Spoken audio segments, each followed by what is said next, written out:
So hello and a very good morning to all of you. A very warm welcome to all online students as well जो हम लोग को यहाँ पर YouTube पे देख रहे हैं. तो आज की जो हमारी क्लास या सेशन रहने वाला है बिल्कुल ही एक इंट्रोडक्टरी क्लास होगी. मैं आपको पहले ही बता देता हूँ कि आज की क्लास क्या, आज के सेशन में क्या क्या चीजें होने वाली हैं. हम लोग आज के सेशन में देखेंगे कि क्या क्या चीजें हम लोग फाउंडेशन से अलग करने वाले हैं इन द नेक्स्ट 6-7 मंथ्स जब आपका एग्जाम होने वाला है फॉर मई 2024. आई होप आप सबको पता होगा. Now ICS launch new scheme या हम लोग कह सकते हैं न्यू करिकुलम. सबको पता है कि नहीं पता? और आप में से बहुत सारे ऐसे स्टूडेंट्स हैं जो मेरे से ऑलरेडी फाउंडेशन में पढ़ चुके होंगे. तो जो बच्चे मेरे से फाउंडेशन में पढ़ चुके हैं वो तो मेरे को जानते ही हैं. जो बच्चे नहीं पढ़े उनको शायद मेरे बारे में उतना नहीं पता, तो मैं अपना एक ब्रीफ इंट्रोडक्शन भी देता हूँ. So I am a chartered accountant by profession and a teacher by passion, and I have also qualified some courses relating to accounting as well. I have done graduation from Delhi University and qualified forensic audit and fraud detection course from ICAI. Okay इस course के अंदर हम लोग को detail में depth में accounting के चीजों को देखा जाता है और वहां पर जब फॉरेंसिक इश्यूज होते हैं, मतलब कोई भी स्कैम्स होते हैं, उनमें क्या क्या कुछ एंट्री से रिलेटेड कुछ कुछ प्रॉब्लम्स क्रिएट की होती हैं, उन सबको हमको यहाँ पर सर्च करना पड़ता है, जो आपको भी नॉलेज काम आने वाली है in your CA intermediate syllabus. All right, I hope आपको बेसिक आइडिया लग गया होगा how our syllabus is all about, किस तरीके से डिवाइड है. यस और नो? तो अगर हम लोग अभी तक की बात करें जो हम लोग करते रहते थे आज तक, हम लोगों ने अभी सीए में जब एंट्री ली तो हमें इतना ही पता था कि सीए का जो एंट्रेंस पेपर होता है हम लोग उसको सीए फाउंडेशन बोलते हैं. यस और नो? हम सीए फाउंडेशन को एक एंट्रेंस पेपर की तरह भी मानते थे कि इसको क्वालिफाई करेंगे तब एक्चुअल में हमारी सीए इंटरमीडिएट में एंट्री होगी.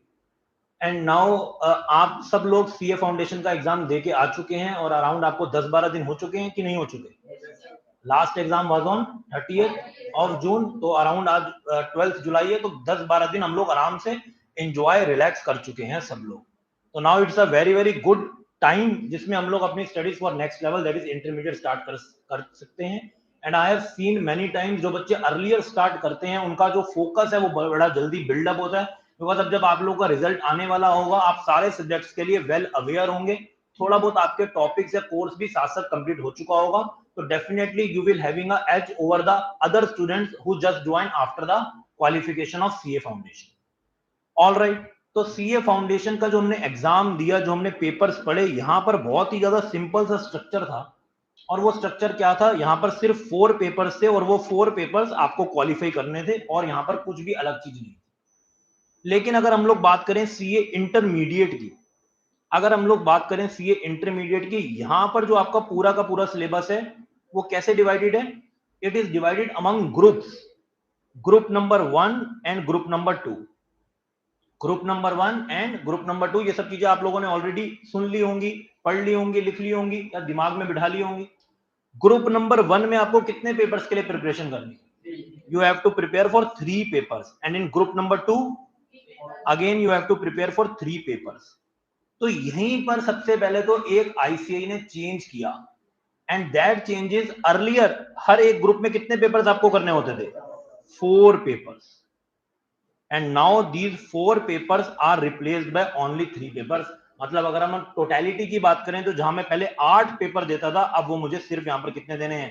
6 पेपर देने हैं. तो पहली बात तो sigh of relief, you have exempted with the 2 papers. आपको 2 पेपर कम देने पड़ेंगे, आपको 2 पेपर कम देने पड़ेंगे. नाउ द क्वेश्चन इज, क्या ये 2 पेपर जो हमें कम देने हैं ये आईसीए ने पूरे रिमूव ही कर दिए हैं, या उस 2 पेपर का कंटेंट भी कहीं ना कहीं इन्हीं 6 पेपर्स में डाल दिया? क्या यहां पर आईसीए ने करा वो हमको जानना बहुत बहुत जरूरी है. आओ जी, इसको हम लोग जानना स्टार्ट करते हैं. अगर हम लोग कैलकुलेशन करें, हमारे 2 पेपर कम हुए हैं. 2 पेपर हमारे कैसे कैसे कम हुए हैं? एक हमारा सब्जेक्ट होता था EISSM और एक हमारा सब्जेक्ट होता था FM एंड इको.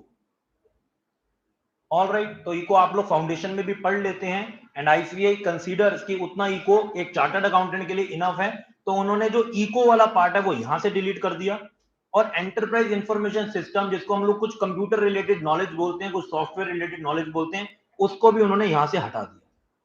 तो अब आपका सब्जेक्ट क्या बन गया? Now your subject is FMSM. तो ये तो जब उन्होंने सब्जेक्ट ही हटा दिया तो इसका तो सवाल ही पैदा नहीं होता कि इन्होंने इसको किसी और के अंदर इनबिल्ड किया होगा. जब वो सब्जेक्ट, वो हेडिंग ही हट गई। वैसे थोड़ी है कि इकोनॉमिक्स को वो लॉ के अंदर डाल देंगे या फिर वो ईआईएस को अकाउंटेंसी के अंदर डाल देंगे, दैट इज नॉट पॉसिबल। वो तो पूरा का पूरा हट ही गया। मतलब ये तो पक्का क्लियर है, 8 में से अब 7 ही पेपर रह गए। अब हम बात करेंगे एक पेपर की और, जो और कम हुआ, और वो पेपर कौन सा कम हुआ? अकाउंटेंसी कम हो गया। अगर आप पहले के करिकुलम की बात करेंगे तो ग्रुप 1 में भी अकाउंटिंग होता था और ग्रुप 2 में with the name advanced accounting वो पेपर होता था। तो फर्स्ट पेपर आपका अकाउंटिंग था एंड फिफ्थ पेपर आपका एडवांस्ड अकाउंटिंग था, अगर हम लोग पहले के करिकुलम की बात करें। या मैं यूं कहूं, जो बच्चे अभी भी नवंबर 2023 में एग्जाम देंगे वो अभी भी 2 पेपर देने वाले हैं। लेकिन आपका अटेम्प्ट कब पढ़ने वाला है? आप सबका अटेम्प्ट पढ़ने वाला है मई 2024 एग्जाम्स में। You people will be the first lot of this new syllabus. You will be the first lot of the new syllabus. तो आप पहली बार उस न्यू सिलेबस के अंदर एंटर करेंगे, जिनका पहला पेपर कब होगा? मई 2024 में होगा, with the new curriculum and with 6 papers. तो अब इन्होंने यहां पर क्या कर दिया, अकाउंटिंग को और एडवांस्ड अकाउंटिंग को दोनों की जगह बस एक ही पेपर बना दिया, जो अगेन क्रोनोलॉजिकल ऑर्डर के हिसाब से तो पेपर नंबर 1 ही रहा। जो क्रोनोलॉजिकल ऑर्डर के हिसाब से तो पेपर नंबर 1 ही रहा। फाउंडेशन में देखो पेपर नंबर 1 कौन सा होता था? अकाउंटिंग होता था। इंटरमीडिएट में पेपर 1 भी अकाउंटिंग था और पेपर 5 भी अकाउंटिंग था, जो अब सिर्फ पेपर नंबर 1 एडवांस्ड अकाउंटिंग के नाम से हो गया। इसका नेम इन्होंने वही ग्रुप नंबर 2 वाला रखा। इसमें हम लोग अभी डिटेल में आएंगे कि क्यों रखा और क्या क्या उन्होंने चेंजेस करे, बहुत कुछ समझेंगे। एडवांस्ड अकाउंटिंग के नाम से इन्होंने यहाँ पर पेपर नंबर 1 में आपका अकाउंटिंग का सिलेबस यहाँ पर डाल दिया। चलो जी। और अगर मैं सीए फाइनल की भी बात करूं, तो सीए फाइनल में भी पेपर नंबर 1 क्या होता है? वहां पर भी पेपर नंबर 1 अकाउंटिंग होता है, जिसका नेम है बेसिकली फाइनेंशियल रिपोर्टिंग, क्योंकि वहां आपको रिपोर्टिंग वाला काम ज्यादा करना होगा। ओके जी। तो अब यहां पर आपका पेपर नंबर 1 हो चुका है एडवांस्ड अकाउंटिंग। सर इसका क्या मतलब है, जो पेपर नंबर 5 था, क्या वो पूरा का पूरा पेपर नंबर 1 बना दिया होगा? क्या ऐसा कुछ कर दिया होगा? या फिर क्योंकि पेपर 1 और पेपर 5 दोनों की जगह एक ही पेपर हुआ, तो दोनों का क्या कंटेंट इसके अंदर डाल दिया होगा? या कुछ न्यू कॉन्सेप्ट आईसीए लेके आया होगा, उसको डाल दिया होगा। तो बहुत सारे मार्केट में इसके पीछे रूमर्स फैल रहे हैं, बहुत बातें बन रही हैं। तो बाकी सब्जेक्ट्स के लिए तो बच्चों को पूरी पूरी क्लैरिटी है, लेकिन अकाउंटिंग के ऊपर बहुत कंफ्यूजन है। तो आज के सेशन में मैं उस कंफ्यूजन को भी दूर करूंगा और हम लोग अपने करिकुलम के हर एक टॉपिक को थोड़ा बहुत जानने की कोशिश करेंगे कि क्या है हमारा करिकुलम, किस हिसाब से पेपर पैटर्न होगा, हमें किस हिसाब से प्रिपरेशन करनी पड़ेगी और कैसे हम लोग उसको अटेम्प्ट कर सकते हैं। ठीक है जी। इससे पहले एक और बहुत बहुत बहुत important news and very very very important, very useful news for all CA intermediate students. अभी तक सीए इंटरमीडिएट में कुछ कुछ पेपर्स में एमसीक्यू पैटर्न यूज होता था, लेकिन अब जितने भी आपके पेपर है, मतलब ऑल द 6 पेपर्स में क्या होगा? MCQ based questions will be asked. आपसे एमसीक्यू बेस्ड क्वेश्चंस पूछे जाएंगे। और अर्लियर जो पहले आईसीए का ड्राफ्ट आया था, उसमें बातें हो रही थी कि भैया ये तो इंटरमीडिएट के स्टूडेंट्स हैं, और जब हम फाउंडेशन वाले बच्चों को एमसीक्यू क्वेश्चन पूछते हैं, तो अगर वो उसका गलत आंसर देते हैं तो हम क्या करते हैं? उसको नेगेटिव मार्किंग से पीनलाइज करते हैं। -0.25 नेगेटिव मार्किंग होती है ना। लेकिन उन्होंने बोला अब जो फाइनल ड्राफ्ट निकल के आया कि हम एमसीक्यू क्वेश्चंस तो पूछेंगे, लेकिन यहां पर नेगेटिव मार्किंग बिल्कुल भी नहीं होगी। It's a very very very good news for all CA intermediate as well as CA final students, क्योंकि उनमें भी नहीं है। हालांकि हम लोग अभी सीए फाइनल की इतनी बातें नहीं करेंगे, हमारा जो सारा डिस्कशन होगा वो सीए इंटरमीडिएट के ऊपर ही होगा। तो 30% MCQ based questions and no negative marking, it is a very good news for CA intermediate all papers. और मैं अपने पेपर के लिए तो बहुत ही ज्यादा खुश हूं। उसके पीछे रीजन क्या है? उसके पीछे रीजन ये है, अकाउंटिंग में मैंने कभी भी बच्चे से ये नहीं सुना, चाहे वो फाउंडेशन का स्टूडेंट हो या फिर वो इंटरमीडिएट का हो, सर मेरे कॉन्सेप्ट क्लियर नहीं हुए, या सर मुझे पेपर नहीं आता था। ये तो मैंने कभी भी नहीं सुना। लेकिन मैं एक चीज जरूर सुनता था जिससे मुझे बहुत दुख होता था कि ये चीज नहीं होनी चाहिए थी। और वो चीज क्या थी? कि सर मेरे को पेपर आता तो पूरा था, मुझे पेपर आता तो पूरा था, पर मैं सिर्फ 90 का अटेम्प्ट कर पाया, मैं सिर्फ 80 का अटेम्प्ट कर पाया, मैं सिर्फ 95 का अटेम्प्ट कर पाया।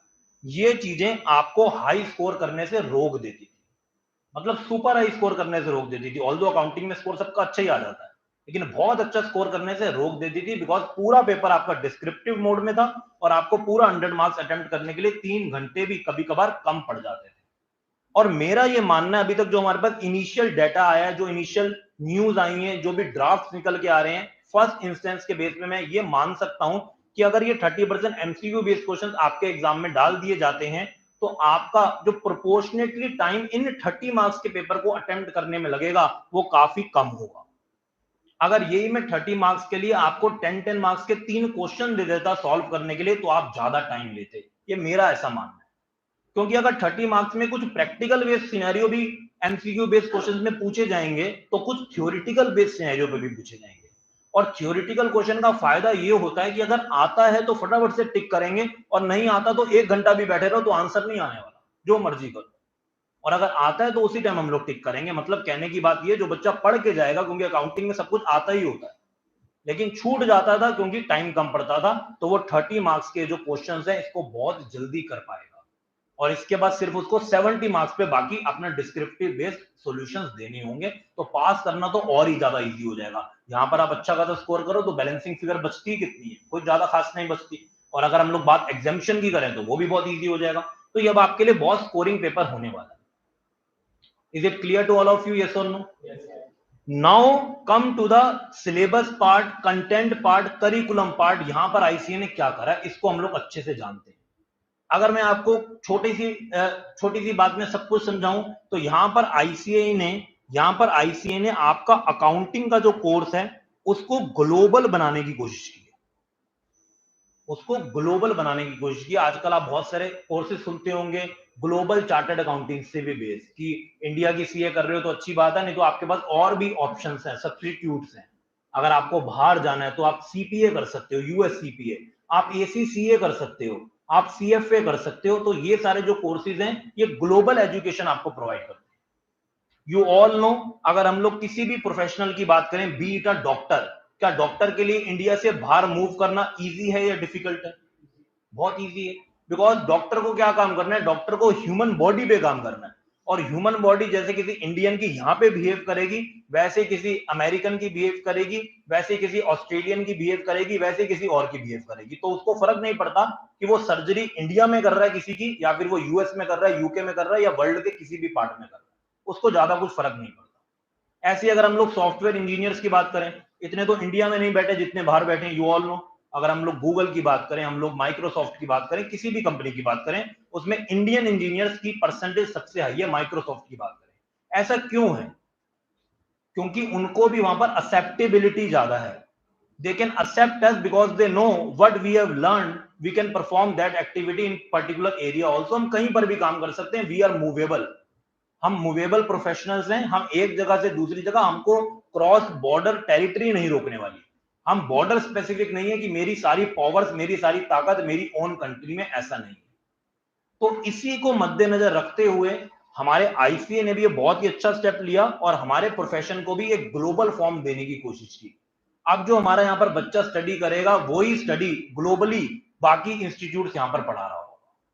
तो इस वजह से जो आपका पूरा का पूरा कोर्स है उसमें हम लोग क्या चीजें पढ़ेंगे और क्या चीजें नहीं पढ़ेंगे, वो सब चीजें न्यू इकोनॉमिक पॉलिसी के साथ जो गवर्नमेंट रेगुलेटेड है, और साथ में वही सब चीजें जो आपको ग्लोबली और ज्यादा वैल्यूएबल बनाएंगी, उन सबको आपके कोर्स में, करिकुलम में डाल दिया गया। Institute of Chartered accountants in India is the most updated professional institute across the globe.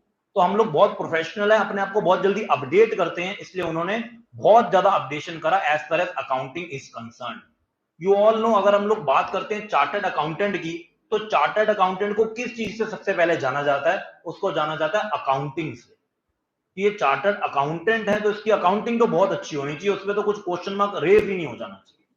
अगर हम बाकी और फील्ड्स की बात करें, be it finance, be it tax, be it law, उसके लिए और भी प्रोफेशनल्स हैं।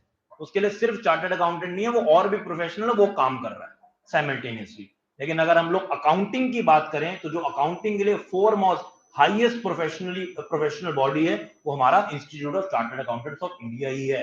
तो उसको वो सब चीजें नहीं करानी चाहिए जो बाकी लोग करवा रहे हैं, या फिर वो ये मानते हैं कि हमारे बच्चे बाकी चीजें तो ऑलरेडी कर चुके हैं या कर लेंगे, इसलिए मैं उसको अब अपने कोर्स में नहीं रखूंगा। तो जो जो टॉपिक आप लोग डिग्री कोर्सेज में कर रहे हैं, आई होप बहुत सारे बच्चे अदर देन सीए भी कुछ कुछ छोटी मोटी डिग्री कोर्सेज कर रहे होंगे, यस और नो? हाँ जी, कौन कौन से कोर्सेज कर रहे हैं सब लोग? बीकॉम प्रोग्राम कर रहे होंगे, कुछ बीकॉम ऑनर्स कर रहे होंगे, कुछ रेगुलर से कर रहे होंगे, कुछ कॉरेस्पॉन्डेंस से कर रहे होंगे, कुछ बीबीए करने वाले बच्चे भी होते हैं। और कुछ बीसीए वाले भी होते हैं। इसके अलावा तो कोई भी नहीं होगा जो साथ में चार्टर्ड अकाउंटेंसी कर रहा है। तो वो आप जितने भी कोर्सेज कर रहे हैं उसके अंदर जो भी टॉपिक्स हैं अकाउंटिंग के वो बहुत ही ज्यादा स्पेसिफिक फील्ड रिलेटेड होते हैं। उसका ग्लोबल एक्सपोजर आपको वहां पर नहीं मिलता। तो वो सब जो टॉपिक्स हैं वो इंस्टीट्यूट ने हमारे इस कोर्स में से हटा दिए हैं और यहां पर उन्होंने इंट्रोड्यूस कर दिए हैं ऑल अकाउंटिंग स्टैंडर्ड्स। सारे के सारे अकाउंटिंग स्टैंडर्ड्स आपके सीए इंटरमीडिएट के सिलेबस में डाल दिए गए। Okay, so I have already done various assignments on various accounting standards। तो मैंने बहुत सारे उसके ऊपर असाइनमेंट्स किए हैं बहुत सारी कंपनीज के लिए। तो I will share my experience with all of you in this accounting standard journey. मैं आपके साथ एक्सपीरियंस शेयर करूंगा कैसे अकाउंटिंग स्टैंडर्ड को रीड किया जाता है, कैसे उसको अप्लाई किया जाता है और कैसे उसकी प्रेजेंटेशन एंड डिस्क्लोजर दिखाए जाते हैं अलग अलग जगह पर। आप लोगों ने आई होप कभी ना कभी किसी भी कंपनी की फाइनेंशियल स्टेटमेंट्स देखी होंगी। इन केस नहीं भी देखी तो हम लोग यही क्लास में देखेंगे और अपने अकाउंटिंग स्टैंडर्ड को रिलायंस की बैलेंस शीट पे, इंफोसिस लिमिटेड की बैलेंस शीट पे, विप्रो पे, सब पे अप्लाई करता हुआ देखेंगे। मतलब हमारा कोर्स अब ये किताबी ज्ञान वाला कोर्स नहीं रह गया कि क्वेश्चन आ गया सॉल्व करो चलो जी बैलेंस शीट में और हम लोग गंगा नहाए। ऐसा काम नहीं करना। अब इससे हमें और ऊपर उठना है, हमें और चैलेंज को एक्सेप्ट करना है। हमें ये चीज देखनी है कि आज जो हम यहाँ पर काम करते हैं क्या वो मैं एक्चुअल में प्रैक्टिस में करता हूं कि नहीं करता। क्या जब मैं कल को चार्टर्ड अकाउंटेंट बनने के बाद अपना ऑफिस खोलूंगा या फिर मैं किसी कंपनी में काम करूंगा, क्या उसके और मेरे इस पढ़ाई के बीच में गैप तो नहीं है।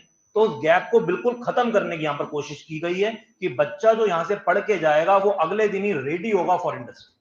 He will be super ready for industry और इंडस्ट्री भी आपको एम्ब्रेस करने के लिए, एक्सेप्ट करने के लिए बिल्कुल तैयार बैठी होगी। नहीं तो बच्चों को बहुत दिक्कत आती थी। इवन वो चार्टर्ड अकाउंटेंट बन भी जाते थे तो उसके बाद भी उनको अकाउंटिंग स्टैंडर्ड के लिए 4-5 किताबें अलग से जो प्रोफेशनल ओरिएंटेड होती थी वो पढ़नी पड़ती थी, क्योंकि उसको इंटरव्यू क्रैक करना होता तो इंटरव्यू में वही चीजें पूछी जाती थी।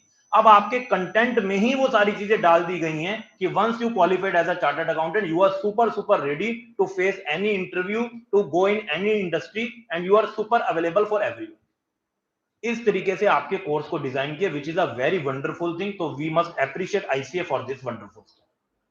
ओके जी, तो हमको यहाँ पर सारे के सारे अकाउंटिंग स्टैंडर्ड्स पढ़ने हैं और जब कोई भी स्टूडेंट इंटरमीडिएट में सारे अकाउंटिंग स्टैंडर्ड्स पढ़ चुका होगा मतलब उसकी इंडियन बेस्ड लॉ में तो पूरी की पूरी एक्सपर्टीज हो गई। यस और नो? जो आईसीए ने with consultation of central government accounting standard बनाए वो आपने सारे पढ़ डाले तो आपको इंडियन अकाउंटिंग का कित एंड किन हर एक चीज अच्छे से पता चल गई। तो जब आपको इंडियन अकाउंटिंग के बारे में सब कुछ पता चल गया तो आईसीए ने कहा अब हम एक स्टेप और लेते हैं और उन्होंने सारे के सारे इंड एएस या फिर हम लोग उसको बोल सकते हैं आईएफआरएस वो कहां पर डाल दिए, सीए फाइनल में डाल। पहले सारी अपनी अकाउंटिंग पढ़ लो और 2-2.5 साल के बाद सारी की सारी इंडियन अकाउंटिंग स्टैंडर्ड या फिर आईएफआरएस बेस्ड अकाउंटिंग पढ़। आईएफआरएस का क्या मतलब है? International financial reporting standards. मतलब जो भी हमारी अकाउंटिंग स्टैंडर्ड के अलावा कुछ भी प्लस माइनस है जिसको हम लोग बोलते हैं कार्व इन कार्व आउट, जो हम लोग आगे डिटेल में पढ़ेंगे, उसको आप लोग फाइनल में पढ़। आप लोग कहीं के लिए कहीं किसी भी कंपनी में काम करने के लिए बिल्कुल रेडी है। Of course you can not study IFRS और इंडियस विदाउट हैविंग को इंटरमीडिएट स्टेज पे रखा गया और सीए फाइनल में इंडियस या IFRS international financial reporting standard को रख दिया। बिल्कुल ही क्लियर, बहुत ही सिंपल कोर्स बना दिया without any confusion. Is it clear to all of you? Yes और no? So now the question is, sir क्या हमें बस अकाउंटिंग स्टैंडर्ड ही पढ़ने और कुछ भी नहीं पढ़ना? तो answer is again no, course आपको और भी पढ़ना है। तो आओ जी हम लोग अब बात करते हैं हमको यहाँ पर क्या क्या चीजें स्टडी करनी है। अगर मैं पेपर की बात करूं, यू ऑलरेडी नो, यहाँ पर हमारा मैक्सिमम मार्क्स 100 मार्क्स का पेपर होगा। एमसीक्यू 30% मार्क्स के आएंगे। अब उसमें अकाउंटिंग स्टैंडर्ड्स कितने के हैं और टॉपिक्स कितने के हैं उसके लिए अभी कोई भी क्लैरिटी नहीं आई। लेकिन मेरा ऐसा मानना है कि जब हम लोग पहले पढ़ते थे ग्रुप 1 में अकाउंटिंग और ग्रुप 2 में एडवांस्ड अकाउंटिंग, तो अराउंड 25-30 मार्क्स के क्वेश्चन हर एक ग्रुप में अकाउंटिंग स्टैंडर्ड से पूछे जाते थे।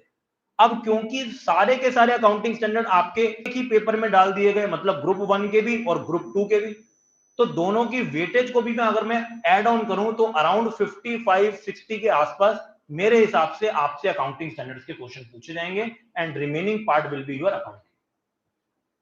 तो अब हम लोग देखने वाले हैं क्या दोनों पेपर का सारा सिलेबस एक ही पेपर में डाल दिया? फिर तो बहुत गलत हुआ कि मार्क्स अभी भी 100 ही हैं और सिलेबस हो गया डबल।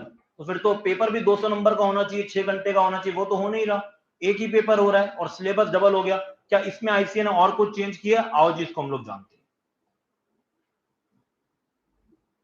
तो आओ फटाफट से सब लोग देखेंगे syllabus of CA intermediate advanced accounting as per the new scheme which is relevant for May 2024 exam, जो आपका न्यू सिलेबस के अंदर फर्स्ट एग्जाम, फर्स्ट अटेम्प्ट होने वाला है मई 2024।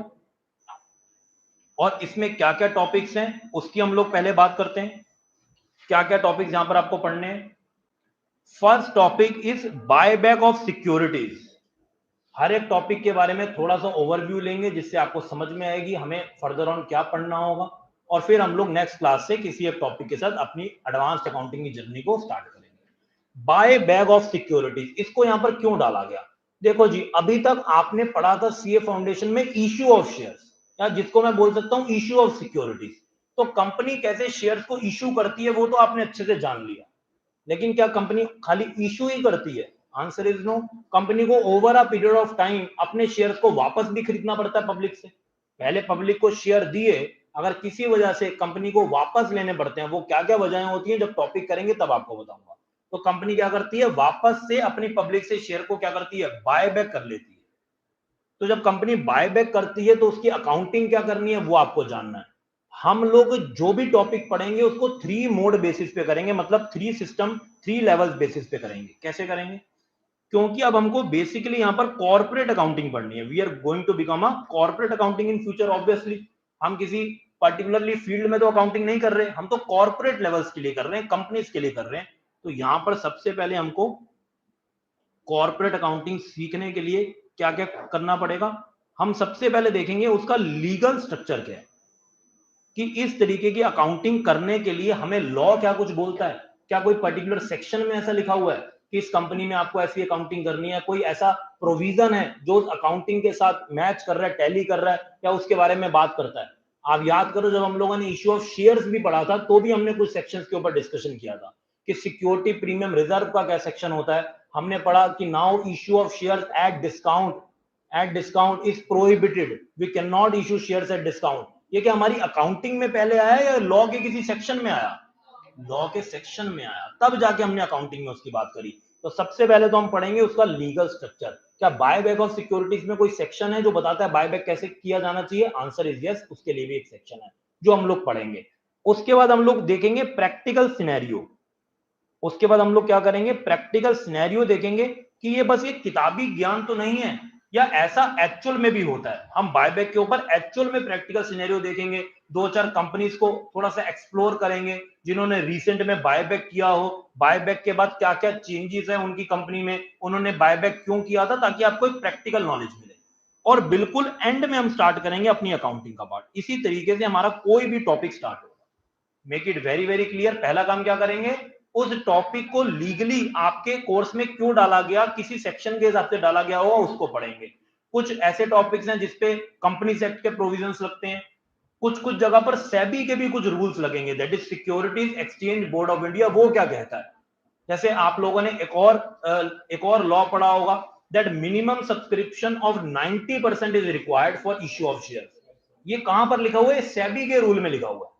Security exchange board of India, उन्होंने बोला कि 90% से कम अगर आपको सब्सक्रिप्शन मिलता है तो पूरा इश्यू ऑफ शेयर आपका नल एंड वॉइड हो जाता है, और पूरा अमाउंट आपको क्या करना पड़ता है?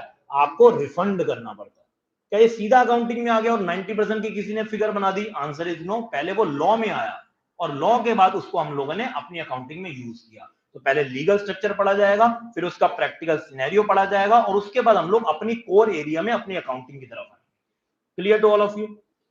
चलो जी, तो बायबैक में हमको क्या करना रहेगा? हमें शेयर को वापस करना रहेगा। अभी तक हम शेयर को इश्यू कर रहे थे, तो शेयर इश्यू की भी मुझे कुछ कुछ बातें आपको रिमाइंड करानी पड़ेंगी, because buyback is obviously reversal of what we have done in share issue. तो अगर किसी का इश्यू ऑफ शेयर ही वीक है, because I don't know each and everyone, जो बच्चे फाउंडेशन में है उनके लिए तो मुझे पता है कि उन्होंने अच्छे से पढ़ लिया होगा, लेकिन जो बच्चे मे बी उन्होंने इश्यू ऑफ शेयर बहुत स्ट्रांगली नहीं पढ़ा, या कुछ ना कुछ उनके वीक पॉइंट्स हैं, उसको भी हम लोग साथ साथ डिस्कस करते चले। फाइन। इसके बाद नेक्स्ट स्टेटमेंट है, नेक्स्ट टॉपिक है कैश फ्लो स्टेटमेंट। बचपन में पढ़ा होगा, आपके बचपन का प्यार। पढ़ा था कि नहीं पढ़ा था? कहां पर पढ़ा था? क्लास 12th में पढ़ा था। In the book analysis of financial statement, जिसका एक पक्का क्वेश्चन आपके एग्जाम में आता था और आया भी होगा। ठीक है जी, तो उस बचपन के प्यार को बिल्कुल भी भूलना नहीं है, क्योंकि देखो वो वापस से यहाँ पर आ गया। शायद आपको कभी आपके 11th-12th के टीचर्स ने बोला होगा कि जो भी टॉपिक्स है ये मत सोच के पढ़ना कि बस यहीं तक पढ़ने हैं, वो आपको बैकफायर भी कर सकते हैं। तो वापस से यहाँ पर आ गया, लेकिन ऑब्वियसली उसी लेवल पे तो नहीं आया होगा, बहुत एडवांस्ड लेवल पे आया होगा। अभी हम लोग बचपन में बनाते थे बस 3 अकाउंट, कौन कौन से? फिक्स्ड एसेट का अकाउंट, शायद एक्यूमुलेटेड डेप्रिसिएशन का अकाउंट बनता था, प्रोविजन फॉर टैक्स का अकाउंट बनता था, दैट्स इट। इससे ऊपर का लेवल वहां पर तो नहीं था। यहाँ पर इतने सारे अकाउंट होंगे कि हो सकता है मैं एक क्वेश्चन को शायद कभी कभी एक क्लास में कराऊं, या पूरी क्लास में बस 2 क्वेश्चन हो पाए, बिकॉज बहुत ज्यादा डेप्थ में आपको यहाँ पर कैश फ्लो स्टेटमेंट्स को भी पढ़ना होगा और इसकी इनसाइट्स में जाएंगे। अभी आप लोगों ने कैश फ्लो स्टेटमेंट पढ़ लिया, अच्छा मैं अगर आपसे पूछूं कौन सा अकाउंटिंग स्टैंडर्ड बोलता है कि कैश फ्लो स्टेटमेंट बनाओ, what will be your answer? AS3 revised.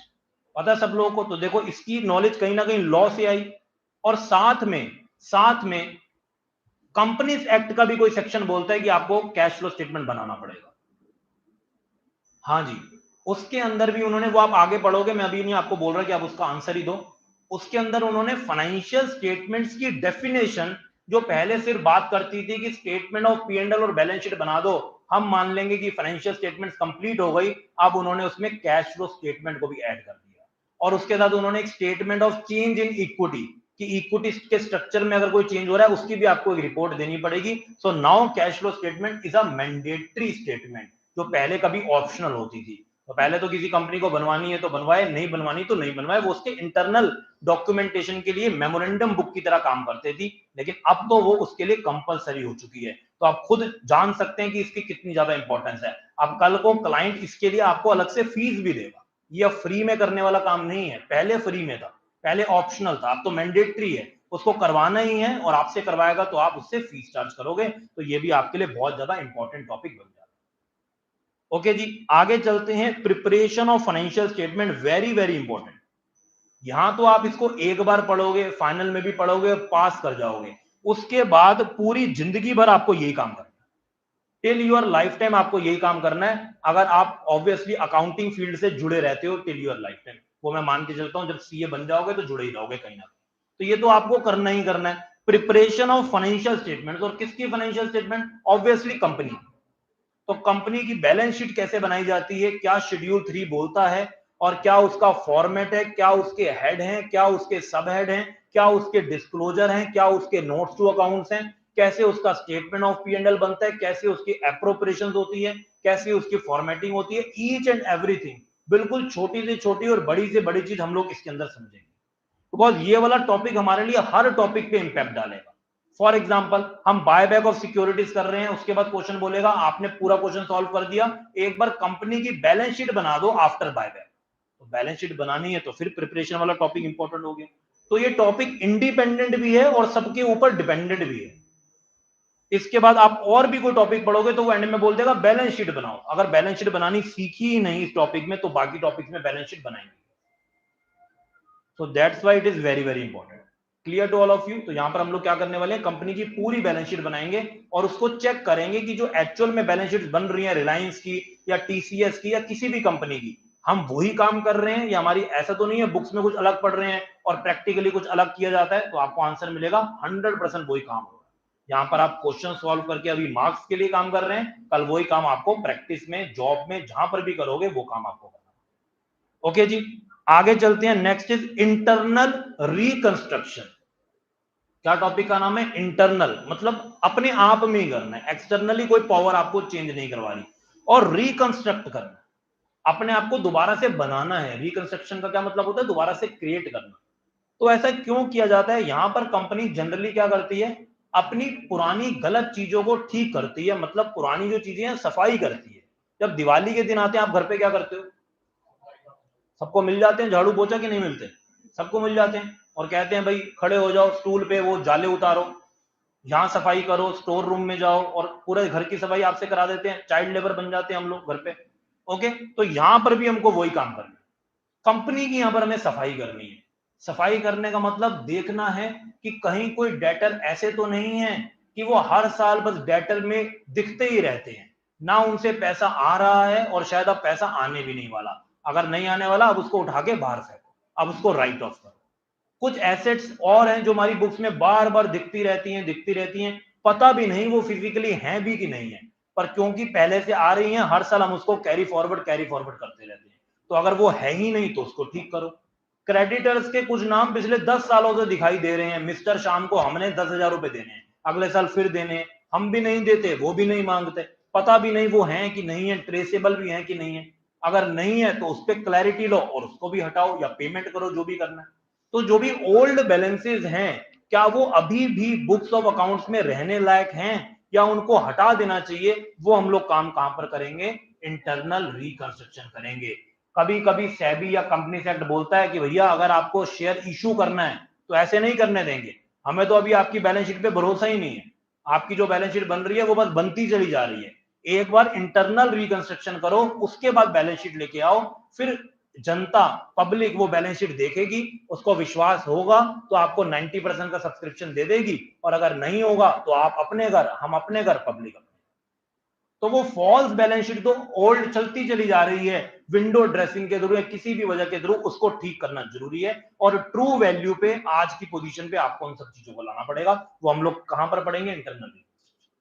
तो जो भी क्वेश्चन बोलेगा ये चीजें आपको ठीक करनी है, वो आप कर दोगे ठीक, उसके बाद क्या बोलेगा कि नहीं बोलेगा, अब वापस से आफ्टर रिकंस्ट्रक्शन बैलेंस शीट बनाओ, बोलेगा ऑब्वियसली। तो जब हमको बैलेंस शीट बनानी होगी फिर से हम टॉपिक नंबर 3 की तरफ अपने आप को देखेंगे कि क्या मैंने बैलेंस शीट बनाना अच्छे से सीखा कि नहीं सीखा। तो ये टॉपिक तो हर एक चीज में इंपॉर्टेंट है, ये तो हर एक टॉपिक में इंपॉर्टेंट है। कभी छोटे छोटे से एक्सट्रैक्ट आके आपको क्वेश्चन में साथ में डिमांड करेंगे, रिक्वायरमेंट का पार्ट बनेंगे। अभी तक भी आप अकाउंटिंग देखो, हालांकि आप लोगों ने एक sole proprietorship based balance sheet ज्यादा बनाई है, पर वो बैलेंस शीट क्योंकि हमने इतनी बार बना ली स्कूल लेवल पे, हम उसमें बहुत ज्यादा कंफर्टेबल हो गए। फिर किसी भी टॉपिक में अगर वो बैलेंस शीट का एक्सट्रैक्ट है, वो बैलेंस शीट मांगता है तो हम परेशान नहीं होते थे। सिमिलरली इसमें भी हमने अपने आप को बहुत ज्यादा शार्प कर लेना है, बहुत ज्यादा हमको इस पे अच्छे से काम करना है। फिर अगर किसी भी टॉपिक में वो बैलेंस शीट या एक्सट्रैक्ट बनाने की बात करें तो हम आराम से उसको प्रिपेयर कर सकते हैं। तो ये डायरेक्टली तो चैप्टर अपनी वेटेज के साथ ही आएगा, पर अगर इनडायरेक्टली देखा जाए तो ये बहुत ज्यादा वेटेज क्रिएट कर देता है। अगर किसी और टॉपिक में भी वो बैलेंस शीट साथ में मांग रहे होंगे तो क्या उसके मार्क्स नहीं होंगे? ऑब्वियसली उसके मार्क्स होंगे। तो it is very very very important topic for all of you. Done. इसके बाद बात करते हैं, next is amalgamation of companies. Amalgamation का क्या मतलब होता है? कंपनीज का मिल जाना। ओके आज की अगर हम लोग टाइम की बात करें, करंट सिनेरियो की बात करें, amalgamation is very very very popular. और आज कोई भी पर्सन ऐसे नहीं सोच सकता कि मैं अकेला ही बिजनेस कर लूं। इवन जो हम लोग शार्क टैंक इंडिया में भी देखते हैं, उसमें भी अगर किसी को लगता है कि भाई इस कंपनी में या इस बंदे में दम है, वहां पर भी वो 4 लोग में से 2 लोग या 3 लोग या कभी चारों लोग मिलकर इन्वेस्ट करते हैं। वहां पर वो इतने करोड़ों की वेल्थ रखने वाले लोग भी अकेला दावा नहीं कर सकते कि मैं अकेला इस कंपनी को खरीद लेता हूं या इसमें स्टेक ले लेता हूं। वहां पर भी वो 2-3 लोगों को इकट्ठा करके करते हैं। आप कहीं पर भी देखो, कोलैबोरेशन का जमाना है। एक यूट्यूबर भी अगर होता है, वो भी किसी अपने से बड़े यूट्यूबर को बोलता है कि भैया अपने चैनल में एक लाइव सेशन मुझे दे दो या मेरे साथ आ जाओ, जिससे आपके सब्सक्राइबर मेरे साथ जुड़ जाएंगे और आपको भी कुछ फायदा होगा। इंस्टाग्राम पे भी यही काम चलता है, किसी एक का नाम होता है और लिखा होता है एंड, और दूसरे बंदे का, और दोनों मिलकर पोस्ट बना रहे हैं, रील्स बना रहे हैं और क्या क्या कर रहे हैं। तो कोलैबोरेशन यहाँ पर किसकी हो रही है? कंपनीज की हो रही है। वो अमेलगमेट हो रहे हैं, बिकॉज दोनों कंपनीज को पता है कि हम एक ही इंडस्ट्री की कंपनी है, एक ही फील्ड की कंपनी है, आपस में लड़ते झगड़ते रहेंगे तो दोनों का ही नुकसान है, क्यों ना हम दोनों आपस में जाके हाथ मिला लें। अगर हाथ मिलाते हैं तो हमें सिनर्जिकल गेन मिलता है, हमें सिनर्जिकल गेन मिलता है, और साथ में कस्टमर का भी फायदा होता है। सिनर्जिकल गेन क्या होता है? हाँ जी, anyone, what do we mean by synergical gain? बताओ। अच्छा, घर में सब्जी बनेगी 2 लोगों के लिए और सब्जी बनेगी 4 लोगों के लिए, क्या जब 4 लोगों के लिए बनेगी तो कॉस्टिंग डबल हो जाएगी? हाँ जी, कितनी होगी? डबल से तो कम ही होगी। ये मानते हैं कि 2 से ज्यादा होगी, पर वो डबल वाला प्रोपोर्शन नहीं बनेगा। ये हम लोग इकोनॉमिक्स में अंडर इकोनॉमिक्स ऑफ स्केल में पढ़ते थे, ऐसे ही होगा। ऐसे ही 8 लोगों के लिए बनाएंगे तो 4 वाला डबल नहीं होगा, थोड़ा बढ़ेगा पर उतना नहीं बढ़ेगा। तो जब मैं भी वही बनाता हूं, आप भी वही बनाते हो, आप अपनी फैक्ट्री में काम कर रहे हो, रेंट दे रहे हो, मैं अपनी फैक्ट्री में काम कर रहा हूं, रेंट दे रहा हूं, लेबर को वेजेस दे रहा हूं, 10 तरह के खर्चे कर रहा हूं। अगर हम आपस में मिल जाएं तो आउटपुट तो डबल कर ही लेंगे, क्योंकि पहले भी अलग अलग करके बना ही रहे थे, पर जो क्या खर्चा आएगा वो डबल आएगा या उससे कम आएगा? बहुत कम आएगा। और जब कम आएगा तो मैं अपना सेलिंग प्राइस भी रिड्यूस कर सकता हूं, और सेलिंग प्राइस रिड्यूस करके क्वांटिटी में भी कस्टमर्स को अट्रैक्ट करूंगा, और सेलिंग प्राइस रिड्यूस करने के बावजूद भी जो मार्जिन है वो बढ़ा के चलूंगा। तो इसीलिए किए जाती हैं अमेलगमेशन ऑफ कंपनीज। तो ये तो उन्होंने सिनर्जिकल गेन के लिए काम कर लिया, पीछे से सिरदर्द बढ़ गया एक अकाउंटेंट का, क्योंकि उसको क्या करनी है, इसके बैकएंड में अकाउंटिंग करनी है। अकाउंटिंग के बिना तो कुछ भी नहीं हो सकता ना। तो अब इसकी अकाउंटिंग कैसे की जाती है, जो हम लोगों ने थ्योरेटिकल बातें करी हैं उसको हम लोग सीखेंगे under the topic amalgamation of companies. Basically हम इसको बोल सकते हैं कि दो बैलेंस शीट आपस में मिल रही है, मेरे डेटर आपके डेटर, आपके डेटर मेरे डेटर, हमारे क्रेडिटर भी इकट्ठे, हमारी फिक्स एसेट्स भी इकट्ठी, सब कुछ हमारा इकट्ठा हो। ओके, तो ये बैकग्राउंड में अकाउंटिंग के थ्रू चीजें की जाती है। कभी एक कंपनी दूसरे को टेक ओवर कर लेती है, कस्टमर को कोई भी इंपैक्ट नहीं पड़ता, इवन हमको पता भी नहीं होता कि पीछे से क्या क्या स्टोरीज चल रही है। हमको तो एक दिन न्यूज आती है कि इस कंपनी ने उसको टेक ओवर कर लिया, या दोनों कंपनीज अमेलगमेट हो गई। Fine, let's take an example. आप लोगों को पता होगा एक सिनेमा हॉल है जिसका नाम है सिनेपोलिस। सुना होगा किसी ने कि नहीं सुना हुआ? हाँ जी। अगर मैं इसकी थोड़ी सी हिस्ट्री की बात करूं तो कुछ साल पहले यही जो सारे सिनेमा हॉल से ये फन सिनेमास के नाम से जाने जाते थे। अब आपने देखा है फन सिनेमास बहुत ही कम जगह पे रह गया है, और वो फन सिनेमा ही किसी दिन अगले दिन से सिनेपोलिस बन गया। तो क्या उन्होंने बीच में गैप लिया कि 3 महीने हमारे सिनेमा हॉल्स में कोई भी मूवी नहीं चलेगी, और कस्टमर को रिग्रेट का एक वो इन्होंने बोर्ड लगा दिया कि रिग्रेट है, हम 3 महीने आपको सर्विसेज नहीं दे पाएंगे? या कस्टमर्स कंटिन्यूशन में आते चले गए? कस्टमर कंटिन्यूशन में आते चले गए। तो बैकग्राउंड में अमेलगमेट हो रही है कंपनी, टेक ओवर हो रही है, मर्ज हो रही है, इसका कस्टमर से कोई लेना देना नहीं होता, बिजनेस तभी भी नहीं रुकता। बिजनेस तभी भी नहीं रुकता। हम बैकएंड में उसकी अकाउंटिंग कैसे करते हैं वो हम लोग इस टॉपिक में सीखने वाले हैं। तो बहुत ही ज्यादा इंटरेस्टिंग टॉपिक ये आपके लिए होगा। आगे चलते हैं, last again very very very important topic, branch accounting. आज के टाइम में आप लोग देखते हैं जिसको भी अपने बिजनेस को एक्सपेंड करना होता है वो क्या करना स्टार्ट कर देता है, वो ब्रांचेस ओपन करना स्टार्ट कर देता है। और जब वो ब्रांचेस ओपन करता है तो ऑब्वियसली उसकी सेल्स बढ़ती हैं, उसका सेल्स बढ़ता है तो उसका बिजनेस का वॉल्यूम, या हम ये कह सकते हैं क्वांटम बढ़ना शुरू हो जाता है। तो उसका अगर बिजनेस बढ़ रहा है तो ऑब्वियसली आपको अकाउंटिंग भी करनी पड़ेगी प्रॉपरली। और क्या अगर हमें अपने बिजनेस की ब्रांच खोलनी है तो बस अपनी ही सिटी में खोलनी होगी, ऐसा जरूरी है? या हम किसी दूसरी सिटी में भी खोल सकते हैं, दूसरी स्टेट में भी खोल सकते हैं? दूसरी स्टेट में भी खोल सकते हैं। और अगर हम लोग दूसरी स्टेट में खोल सकते हैं तो क्या हम इंडिया के बाहर भी खोल सकते हैं? इंडिया के बाहर भी खोल सकते हैं। तो अगर हम लोग इंडिया के बाहर खोलेंगे branch, let's take an example of Haldirams. क्या हल्दीराम सिर्फ इंडिया में एग्जिस्ट करता है? इंडिया के बाहर भी करता है, यूके में भी है, यूएस में भी है, पता नहीं कहां कहां है। ओके, कभी आप उसका पॉली बैग देखना, या फिर आप कभी हल्दीराम्स पे जाना तो वहां लोकेट अस वाले ऑप्शन में सारी कंट्रीज के नाम वहां पर लिखे होते हैं जहां जहां पर हल्दीराम सिचुएटेड है। तो जब हल्दीराम का आउटलेट यूके में है तो यूके में उसको वो गांधी जी वाला इंडियन करेंसी मिल रहा होगा। हाँ जी, वहां पर क्या मिल रहा होगा? हाँ जी, वहां पर तो उनको पाउंड मिल रहे होंगे, उनकी रानी वाले, उनके क्वीन वाले पाउंड मिलेंगे। यूएस की बात करें तो वहां पर डॉलर मिलेंगे। और मैं अपनी बात करूं तो इंडिया में क्या मिल रहा है? रुपीस मिल रहा है। क्या इस हल्दीराम की जितनी भी स्टेट में, जितनी भी कंट्रीज में ब्रांचेस हैं, सबकी अलग अलग बैलेंस शीट बनेगी? हाँ जी, सबकी अलग अलग बैलेंस शीट बनेगी, ताकि कल को स्टेक होल्डर या इन्वेस्टर, गवर्नमेंट है जो भी है, वो बेचारी परेशान ही हो जाए, कौन सी बैलेंस शीट पढ़ूं कौन सी इग्नोर करूं, ये करती रहेगी। या सबके लिए एक ही बैलेंस शीट बनेगी? पहले छोटी छोटी बैलेंस शीट, जिसको हम ड्राफ्ट बैलेंस शीट बोलते हैं, प्रोजेक्शंस बोलते हैं, वो तो बनेगी बनेगी, लेकिन अल्टीमेटली जो सबमिट होगी टू रेलेवेंट अथॉरिटीज वो एक ही बैलेंस शीट होगी।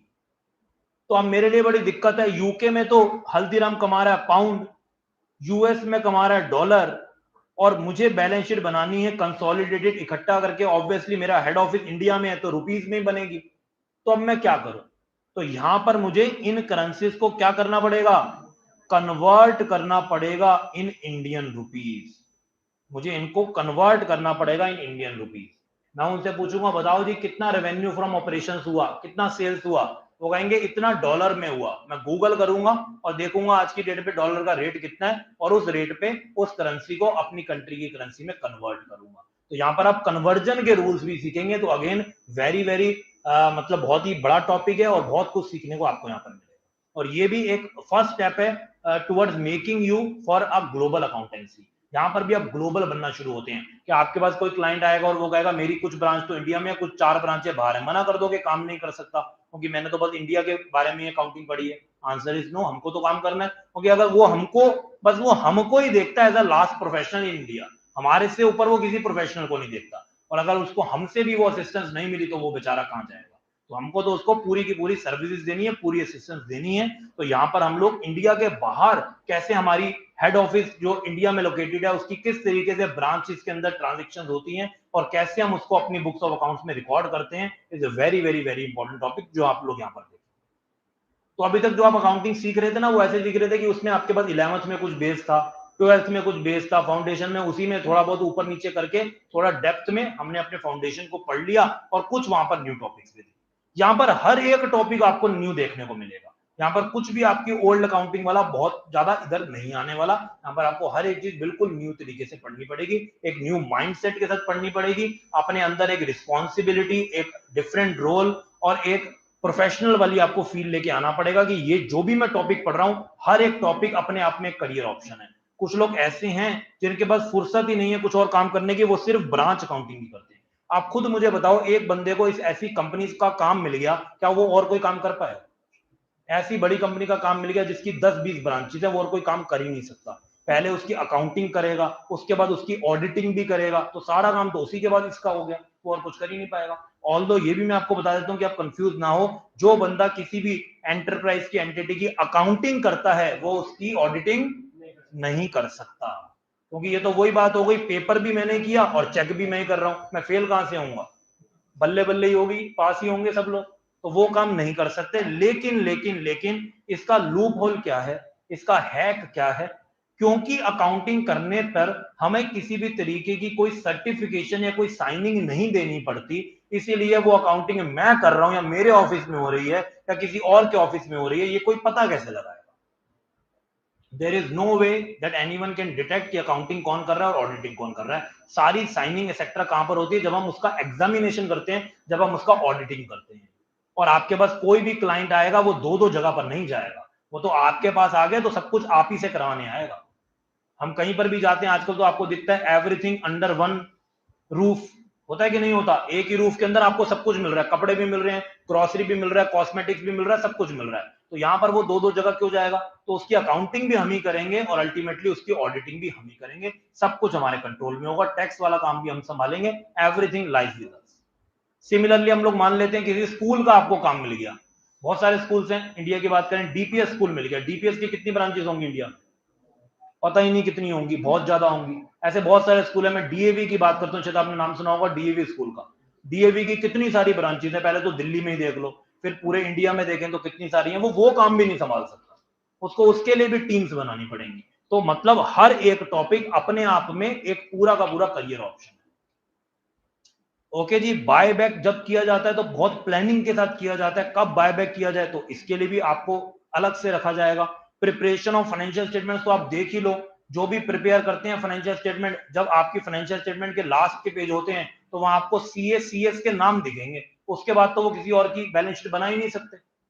उनकी बैलेंस शीट लाखों में बल्कि करोड़ों में चल रही होगी, उसको उसी को अच्छे से बना ले, वही उसका काम पूरे साल का कंप्लीट हो जाता है, उसके बाद और कोई काम नहीं बचता। तो मतलब हम सब्जेक्ट्स तो बहुत सारे पढ़ रहे हैं, उल्टा एक सब्जेक्ट में एक चैप्टर भी हमारा यहाँ पर क्या बन जाता है, हमारा एक चैप्टर भी हमारा करियर ऑप्शन बन जाता है। अमेलगमेशन की बात करें, बहुत ही बड़ा ये इवेंट होता है किसी भी कंपनी के लिए, जब दो कंपनी अमेलगमेट होती हैं तो अमेलगमेशन के लिए भी बहुत चीजें पहले से चल रही होती हैं। तो अगर आप अमेलगमेशन को फाइनलाइज करते हो तो again it's a very very very different technique कि बस मेरा काम ही अमेलगमेशन करवाना है, अमेलगमेशन की अकाउंटिंग करना है, मैं और कोई काम देखता ही नहीं। तो अब आप सुपर स्पेशलाइजेशन में जा रहे हैं, जैसे आपके जो भाई बहन या कोई सीनियर ब्रदर सिस्टर से कोई भी होंगे, अगर वो मेडिकल फील्ड में है तो आजकल वहां पर भी ऐसे ही होता है। एक डॉक्टर है जो बस क्या करता है, जो बस हार्ट से रिलेटेड चीजों को देखता है, हार्ट सर्जरी करता है, हार्ट रिलेटेड इश्यूज देखता है, उसको नहीं पता आईज में क्या चल रहा है या और बॉडी के पार्ट में क्या चल रहा है। एक पर्टिकुलर डॉक्टर है जो सिर्फ नर्व्स को देखता है या नर्वस सिस्टम देखता है, उसको बाकी किसी चीज से मतलब नहीं है। डेंटिस्ट है जिसका काम सिर्फ आपकी डेंटल सर्जरी करने का। सिमिलरली अब हम भी सुपर स्पेशलाइजेशन की तरफ जा रहे हैं, हमें सब कुछ नहीं करना। And obviously after becoming CA तो आपको कोई एक पर्टिकुलर फील्ड ही चूज करनी पड़ेगी, आप सब कुछ नहीं कर सकते, वो सब कुछ वाला जमाना चला गया। अब आपको कुछ एक पर्टिकुलर फील्ड पकड़नी है और उसमें अपने आप को एक्सपर्ट बनाना है। ये आपको सारे ऑप्शंस अवेल करवा के दिखाता है कि एक्सप्लोर कर लो, कल को सोच लेना आपको क्या करना है। ऐसे तो आपने बहुत सारे सब्जेक्ट बचपन में भी पढ़े ना। मुझे बताओ केमिस्ट्री का कहाँ पे यूज कर रहे हो? सर घर पे पानी में कुछ ना कुछ मिलाते रहते हैं तो हमको ऐसा लगता है केमिस्ट्री का यूज हो रहा है। कहीं यूज हो रहा है आपका केमिस्ट्री का? हाँ जी। और बायोलॉजी का कहाँ यूज हो रहा है? ऐसे कोई इतना यूज नहीं हो रहा। बेसिक एजुकेशन आपको मिल गई जो रिक्वायर्ड थी, ह्यूमन बॉडी के बारे में पता चल गया, या जो बेसिक बेसिक चीजें थी वो आपको बता दी गई 10th लेवल तक। बाकी आपको किसी चीज की जरूरत नहीं है क्योंकि आप उसके स्पेशलाइजेशन में नहीं जा रहे। फिर आपने स्पेशलाइजेशन पकड़ा और अब हम लोग सुपर स्पेशलाइजेशन की तरफ आए। तो बात समझ में आ गई अकाउंटिंग टॉपिक्स की कि हमें क्या क्या पढ़ने हैं। तो ये तो 6 अकाउंटिंग टॉपिक्स हैं जो आईसीए ने न्यू सिलेबस में आपको दिखाए हैं कि ये 6 चैप्टर्स आपको पढ़ने हैं, 6 टॉपिक्स पढ़ने हैं अकाउंटिंग के। लेकिन आईसीए ने यहां पर भी थोड़ी सी चालाकी की है। और वो चालाकी क्या की है? वो उसने चालाकी ये की है कि कुछ टॉपिक्स ही हैं लेकिन उसको उसने क्या कर दिया, अकाउंटिंग स्टैंडर्ड चैप्टर्स में इंक्लूड कर दिया, जिससे आपके नंबर ऑफ टॉपिक्स हो गए हैं कम और अकाउंटिंग स्टैंडर्ड्स हो गए हैं बहुत ज्यादा। और देखने में ऐसा लग रहा है कि पूरा का पूरा कोर्स अकाउंटिंग स्टैंडर्ड ओरिएंटेड बन चुका है। But this is not the case. अगर आप अकाउंटिंग स्टैंडर्ड में वो चैप्टर्स ही डाल देंगे फिर तो ऑब्वियसली वो अकाउंटिंग स्टैंडर्ड ओरिएंटेड दिखेगा ही। लेकिन जब आप इन डेप्थ मॉड्यूल में जाते हैं तो आपको पता चलता है कि वो अकाउंटिंग स्टैंडर्ड तो थोड़ा सही है, बाकी पूरा टॉपिक का ही कंटेंट है जो पहले बच्चे एज अ टॉपिक पढ़ते थे, अब आपको उसको अकाउंटिंग स्टैंडर्ड की फॉर्म में दे। तो आओ जी अब हम लोग बात करते हैं अकाउंटिंग स्टैंडर्ड्स की। अकाउंटिंग स्टैंडर्ड मतलब अकाउंटिंग के लिए बनाए गए कुछ स्टैंडर्ड्स, कुछ बेंचमार्क, कुछ लॉ जिसके बेस पे अकाउंटिंग की जाती है। ओके, तो ये तो सबसे ही ज्यादा इंपॉर्टेंट है और डेप्थ में वैसे भी पढ़ाने ही चाहिए थे एक सीए स्टूडेंट को, क्योंकि सीए स्टूडेंट को ये अकाउंटिंग स्टैंडर्ड ही एक यूनिकनेस प्रोवाइड करती है। अगर आप बाकी भी लोगों की बात करो, I am not degrading at any means any course, any degree, सब अपने अपने लेवल पे बहुत अच्छी अच्छी डिग्रीज हैं, बहुत अच्छे अच्छे कोर्सेज हैं। लेकिन अब ये आपको एक यूनिकनेस प्रोवाइड करेगा that you have studied accounting standards in depth, और किसी ने भी ये नहीं पढ़े। चाहे आप वो प्रोफेशनल डिग्रीज की बात करो, चाहे आप लोग नॉर्मल डिग्रीज की बात करो, वहां पर अकाउंटिंग स्टैंडर्ड नहीं पढ़ाए जाते। तो ये आपको एक यूनिकनेस मिलेगी। अकाउंटिंग स्टैंडर्ड हमारे लिए वो होली बुक भगवत गीता की तरह है। किसकी तरह है? भगवत गीता की तरह, या जो भी अपनी पर्टिकुलर होली बुक पढ़ता है, बाइबल पढ़ता है या जो भी पढ़ता है उसके लिए। फाइन, कुरान या ऐसे जो भी बुक है हमारे लिए वो अकाउंटिंग स्टैंडर्ड की बुक है। ऐसा क्यों? आप में से कितने लोगों ने भगवत गीता या अपने रिलीजन के हिसाब से कोई भी होली बुक पढ़ी है? Raise your hand. कितनों ने पढ़ी है? 5 6 7 बच्चों ने पढ़ी हुई है। जिन्होंने नहीं पढ़ी हुई, क्या वो लाइफ को नहीं जी रहे? मुझे बताओ। लाइफ को तो वो भी जी रहे हैं। क्या वो सारे दुनिया के गलत काम ही कर रहे हैं? मुझे बताओ। नहीं, गलत काम भी नहीं कर रहे, अच्छे काम कर रहे हैं। तो मतलब आप वो काम कर रहे हो जो अल्टीमेटली उस बुक में लिखा हुआ है, लेकिन बुक को बिना पढ़े। आप बुक को बिना पढ़े कि ये जो आपने अच्छा काम करा ये कहां लिखा था, इसका आपको कब फल मिलेगा या आपको कब इसका रिवार्ड मिलेगा, वो आपने बिना पढ़े वो काम करा। सिमिलरली अभी तक जो हम लोग अकाउंटिंग पढ़ रहे थे या जो हम अकाउंटिंग कर रहे थे वो बस हम सीधा कर देते थे। लेकिन वैसी अकाउंटिंग को करने के लिए कौन से अकाउंटिंग स्टैंडर्ड में, भगवत गीता की सेंस में बोलो तो कौन से अध्याय में लिखा हुआ है वो हमें नहीं पता। अब हम लोग उसको लिंक करेंगे कि अच्छा ये चीज जो हम पढ़ते थे यहां पर लिखी हुई थी, और सारे अकाउंटिंग स्टैंडर्ड को उस फॉर्म में पढ़ें। पहले तो भगवत गीता ही आई ना, तभी लोगों ने देखा कि कैसे लाइफ को जिया जाए। लेकिन अब लोग सीधा लाइफ को जी रहे हैं और बाद में पढ़ते हैं भगवत गीता, तो इसका मतलब ये तो नहीं है कि वो कुछ गलत कर रहे हैं।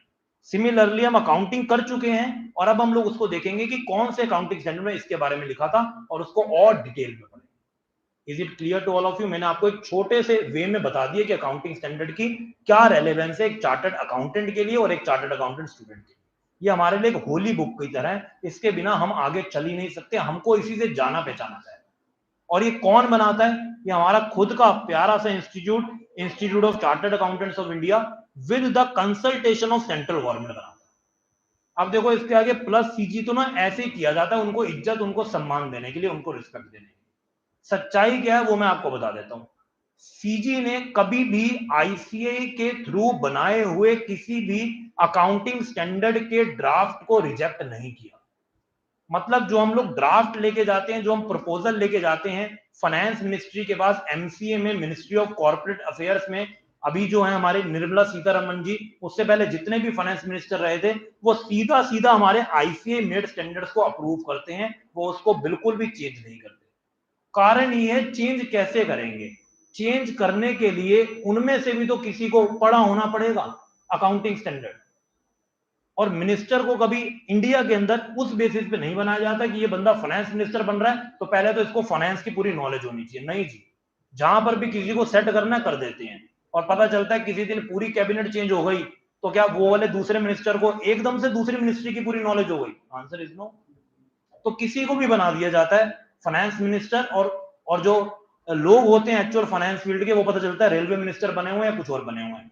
तो इसलिए अगर उनको कुछ पता ही नहीं इन डेप्थ, वो बेचारे कहां से कमियां निकालेंगे, कहां से उसको रिजेक्ट करेंगे? और अगर वो रिजेक्ट करने वाले भी होते तो भी ना कर पाते, क्योंकि एक्चुअल में भी हमारे जो अकाउंटिंग स्टैंडर्ड का कंटेंट है वो बिल्कुल वर्ल्ड वाइड एक्सेप्टेड है। इंडिया को तो छोड़ ही दो, इंडिया को तो छोड़ ही दो। ऐसा क्यों? क्योंकि जब हमारे आईएफआरएस बने, मतलब इंटरनेशनल फाइनेंशियल रिपोर्टिंग स्टैंडर्ड बने, वो कैसे बने? वो वही दिक्कत की वजह से बने क्योंकि पोस्ट न्यू इकोनॉमिक पॉलिसी, जिसके अंदर लिबरलाइजेशन हुआ, प्राइवेटाइजेशन हुआ, ग्लोबलाइजेशन हुआ, पढ़ा हुआ सब लोगों ने कि नहीं पढ़ा हुआ? 1991 में। ओके, इंजीनियर्स तो बहुत खुश हुए कि ठीक है जी, अब आजादी मिलेगी, इंडिया से बाहर जाने का मौका मिलेगा, पैसे कमाने का चांस मिलेगा, जहां मर्जी जाके अपने आप को सेट कर सकते हैं, लाइफ एंजॉय कर सकते हैं। डॉक्टर्स भी बहुत खुश हुए, हमारे लिए भी पूरा वर्ल्ड वर्ल्ड खुल गया, हमें भी कोई भी एक्सेप्ट करेगा अगर हमारे पास उतनी नॉलेज है, उतनी स्किल्स है। और भी बहुत सारे प्रोफेशनल्स बिल्कुल फ्री हो गए, अब वो कहीं पर भी काम कर सकते हैं। लेकिन हमारा प्यारा चार्टर्ड अकाउंटेंट, वो बेचारा अभी भी फंसा रहा, वो अभी भी बाहर नहीं जा पाया।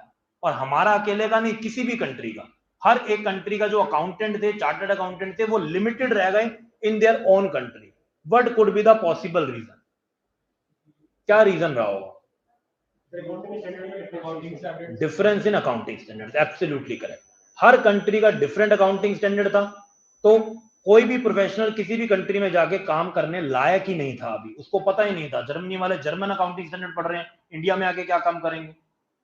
हम इंडियन अकाउंटिंग स्टैंडर्ड पढ़ रहे हैं, हम बाहर जाके काम नहीं कर सकते। तो इस प्रॉब्लम को दूर करने के लिए, इस प्रॉब्लम को दूर करने के लिए बहुत सालों के बाद एक कमेटी बनी, एक कमेटी बनी, या हम ये कह सकते हैं एक बोर्ड बना, जिसका नाम था इंटरनेशनल अकाउंटिंग स्टैंडर्ड्स बोर्ड। आगे पढ़ेंगे डिटेल में, आज तो बस ओवरव्यू ले रहे हैं। International accounting standard board, short में आईएएसबी। और उन्होंने बोला सारे वर्ल्ड के जितने भी इंस्टीट्यूट हैं, चाहे वो डेवलपिंग नेशन है इंडिया जैसे, चाहे वो डेवलप्ड नेशन है यूके यूएस जैसे, वो अपने इंस्टीट्यूट के काउंसिल मेंबर्स, या हम कह सकते हैं की मेंबर्स को बुलाएंगे एक प्लेटफॉर्म पे, और उनको बोलेंगे कि हमें समझाएं। उनके पूरा पैनलिस्ट ऑफ जजेस बैठा, जिसमें ऑब्वियसली इंडिया को कोई जज नहीं था।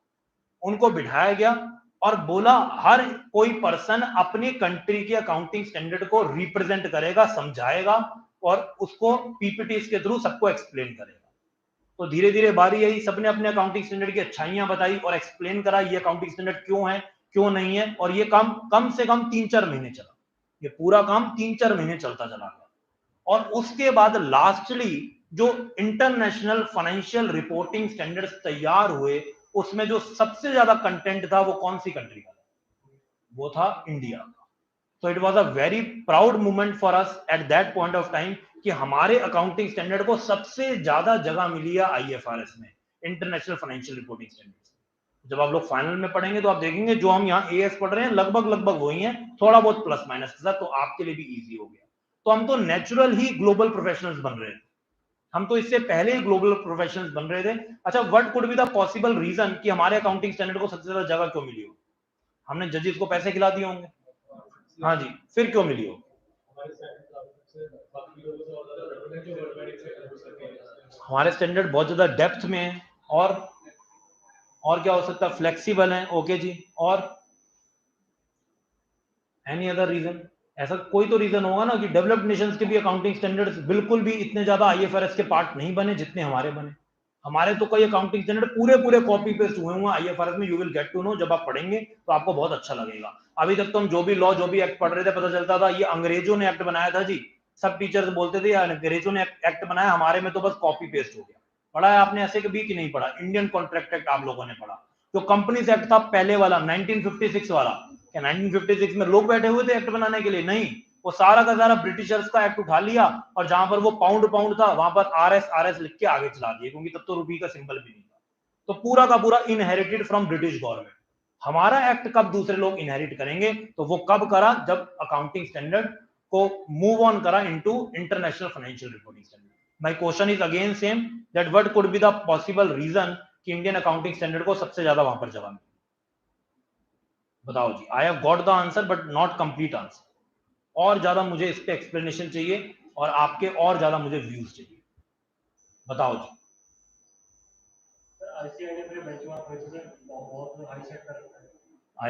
बेंचमार्क बहुत हाई सेट कर सकता है। Yes, it is a part of why globally our accounting standard have been accepted. ये भी उसका एक पार्ट है। और क्या हो सकता है? बेंचमार्क तो हाई है ही, हम लोग देखते हैं हमारी स्टडीज का इतना हाई है, तो यही अकाउंटिंग स्टैंडर्ड प्रैक्टिकली भी आईसीआई ने फॉर प्रैक्टिस भी यही बनाए हुए हैं। तो दैट इज एब्सोल्युटली ट्रू। देखो जी, आप लोग हमारी जहां पर भी जिस भी फील्ड में अकाउंटिंग देखते हैं या करिकुलम देखते हैं, वो प्रिपेयर किया जाता है बिल्कुल लोएस्ट पर्सन से लेकर बिल्कुल हाईएस्ट रीच्ड पर्सन तक। और हमारी एक इकलौती ऐसी कंट्री है जहां पर बहुत ज्यादा डिफरेंट कल्चर हैं, डिफरेंट रिलीजन्स हैं, डिफरेंट लैंग्वेज है और different earning capacity as well है। अगर पूरे वर्ल्ड का सबसे पुअर बंदा ढूंढना हो, वो आपको इंडिया में मिल जाएगा, जिसके पास कुछ भी नहीं होगा। वही तो सबसे पुअर है, उल्टा लाइबिलिटीज होंगी, इंसॉल्वेंट बैठा होगा। ठीक है जी। और अगर हम लोग अपनी कंट्री के रिचेस्ट को ढूंढते हैं और टॉप 10 ग्लोबल रिचेस्ट की लिस्ट निकालते हैं, तो हमारे 2-4 बंदे उसमें भी आते हैं। जबकि हमारी कंट्री डिजर्व नहीं करती कि टॉप 10 अगर रिचेस की बात हो रही है, हमारा एक भी बंदा है। जिस हिसाब से हमारी कंट्री का इकोनॉमिकल स्ट्रक्चर है, we are not that much wealthy कि टॉप 10 में भी हमारे 2-3 बंदे आ जाते हैं। इसका मतलब हमारी कंट्री की जो अर्निंग पोटेंशियल्स हैं, जो स्ट्रक्चर है, वो बहुत ज्यादा वेरीड है, वो बहुत डाइवर्सिटी है हमारी कंट्री के अंदर। तो जो हमारे अकाउंटिंग स्टैंडर्ड है वो ऑलरेडी ऐसे बने हुए थे, बिल्कुल छोटी कंपनी के लिए, मीडियम लेवल कंपनीज के लिए, लार्ज स्केल कंपनीज के लिए, सुपर लार्ज स्केल कंपनीज के लिए, विद वेरियस प्रोविजंस। अगर हम आज अपने इनकम टैक्स की भी बात करें, तो जैसे इंडिया का इनकम टैक्स है, ऐसा वर्ल्ड में बाकी जगह पर नहीं है। वहां पर ऐसा नहीं बोलते कि 5 लाख तक कमाते हो तो कुछ भी मत दो, उससे ज्यादा कमाते हो तो 10% दो, और ज्यादा कमाते हो तो 20 दो, उससे भी ज्यादा कमाते हो तो 30 दो, और बहुत ही ज्यादा कमाते हो तो साथ में सरचार्ज भी दो। ऐसा हमारे इनकम टैक्स एक्ट बोलता है ना, स्लैब्स बनाई हुई है। बाहर वाले बोलते हैं हमें टेंशन नहीं लेनी, कमा रहे हो ना और सब अच्छे से जी रहे हैं, सब 10% दो, सब 10% दो। 1 लाख कमाते हो तो 10,000 दो, 10 लाख कमाते हो तो 1 लाख दो। As simple as that. क्योंकि दे नो हर बंदा उतना कमा रहा है कि वो ठीक ठाक लाइफ आराम से जी रहा है। वहां पर एवरेज से लेकर हाई लाइफ वाला कल्चर है। हमारे यहाँ ऐसा भी कल्चर है कि किसी को सुबह खाना खा रहा है तो दोपहर का पता नहीं मिलेगा कि नहीं मिलेगा, तो हर किसी पे टैक्स नहीं लगाया जा सकता। सिमिलरली कंपनीज भी हमारी ऐसी ही हैं। कुछ कंपनीज ऐसी हैं बंद होने की कगार पे हैं या अभी धीरे धीरे कोशिश कर रही हैं, इन्फेंट स्टेज पे। क्या उनके ऊपर कॉम्प्लिकेशन लगा दें 10 तरह की, लॉ लगा दें, ये करो वो करो, अकाउंटेंट रख लो, चार्टर्ड अकाउंटेंट रख लो, वो बेचारे और कुछ काम ही नहीं कर पाएंगे, तो उनको एग्जामिशन देनी पड़ती है। तो जब हमारे अकाउंटिंग स्टैंडर्ड में ऑलरेडी इतनी डेप्थ थी, इतनी वैरायटी थी, इतनी डाइवर्सिटी थी, तो उसको तो एक्सेप्ट होना ही था। इसीलिए हमारे अकाउंटिंग स्टैंडर्ड सबसे ज्यादा बिकेम पार्ट ऑफ आईएफआरएस। हाँ जी। यस। हाँ जी। यस, ये भी this is again one of the reason कि हम लोग बहुत ज्यादा फुल डिस्क्लोजर कॉन्सेप्ट में बिलीव करते हैं। हम लोग हर एक चीज स्टेक होल्डर्स को दिखाने में बिलीव करते हैं। हालांकि ये सारी मैंने आपके साथ अच्छी बातें करी हैं, 1-2 पॉइंट ऐसे भी हैं कि जब आईएफआरएस बन रहे थे तो उनका बहुत मजाक भी उड़ाया गया और पब्लिक डोमेन में उनको भी लाया गया, जो मैं आगे डिस्कस करूंगा कि क्या क्या ऐसी चीजें थी जिसका बहुत फन क्रिएट हुआ। हम अपने अकाउंटिंग में इतने सालों से कर रहे हैं, जो कि बिल्कुल गलत प्रैक्टिस है, बिल्कुल पुअर प्रैक्टिस है, उसको भी हम लोग आगे जानेंगे। लेकिन 99% we have got maximum appreciation around the globe. तो आईसीए को बहुत अच्छा रिकॉग्निशन मिला उस टाइम पे, और उसके बाद से अगर आप देखोगे तो इंडियन चार्टर्ड अकाउंटेंट्स की ऑल अराउंड द ग्लोब बहुत ज्यादा डिमांड बढ़ी है। और ना सिर्फ डिमांड बढ़ी है, उसके बाद बहुत सारी कंट्री के जो इंस्टीट्यूट्स हैं, उन्होंने खुद से आके, खुद से इनिशिएटिव लेके इंडियन इंस्टीट्यूट के साथ बड़े सारे मेमोरेंडम्स किए हैं, और बड़े ही इजी मेमोरेंडम। वो क्या बोलते हैं आपकी कंट्री का कोई बच्चा सीए पास कर चुका है ना? हम कहते हैं हाँ बहुत सारे हैं। वो कहते हैं हमारी कंट्री का बस एक पेपर पास कर ले, हम उसको अपनी कंट्री की भी चार्टर्ड अकाउंटेंट की डिग्री। कुछ इंस्टीट्यूट तो ये बोलते हैं कि कोई भी पेपर पास ना करे, सीधा ही डिग्री ले जाए, कुछ भी पास नहीं करना। और कुछ इंस्टीट्यूट बोलते हैं कि बस 6 मंथ्स का पीरियड वहां पर आके सर्व कर दे, आके 6 महीने रह ले, तो 6 महीने के बाद ही हम उसको विदाउट एनी पेपर अपने इंस्टीट्यूट की भी डिग्री दे देंगे। ये तो अभी मेमोरेंडम हुआ है with the institute of Chartered Accountants of Singapore. Mauritius के साथ भी हो गया, मालदीव्स के साथ भी हो गया।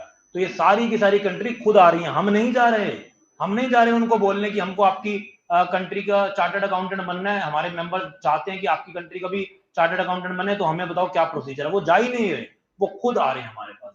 यूएई हमें बहुत सारा काम दे रहा है, UAE, Dubai, because they no Indian chartered accountant have that capability, और उन्होंने उतना कुछ पढ़ा हुआ है। अभी तो किसी को पता ही नहीं था हमारी पावर, हम पढ़ते थे घर में ही, और घर में चार्टर्ड अकाउंटेंट बन के घर में बैठ जाते थे। अब हमारी पॉपुलैरिटी अराउंड द ग्लोब जा रही है, लोग हमारे कंटेंट की तरफ देख रहे हैं, पढ़ रहे हैं, तो इंस्टीट्यूट को लिए बहुत जरूरी हो गया था कि अपने कंटेंट को और स्ट्रॉन्ग बनाना। जब तक आपको कोई देख ही नहीं रहा, अच्छा पढ़ो बुरा पढ़ो क्या फर्क पड़ता है, लेकिन अब आपको पूरा वर्ल्ड देख रहा है, और सबसे पहले वो किसको देखता है, ध्यान देना, अकाउंटिंग को देखता है। हमारा इंस्टीट्यूट अकाउंटिंग से जाना जाता है, this is accounting body, not any other body.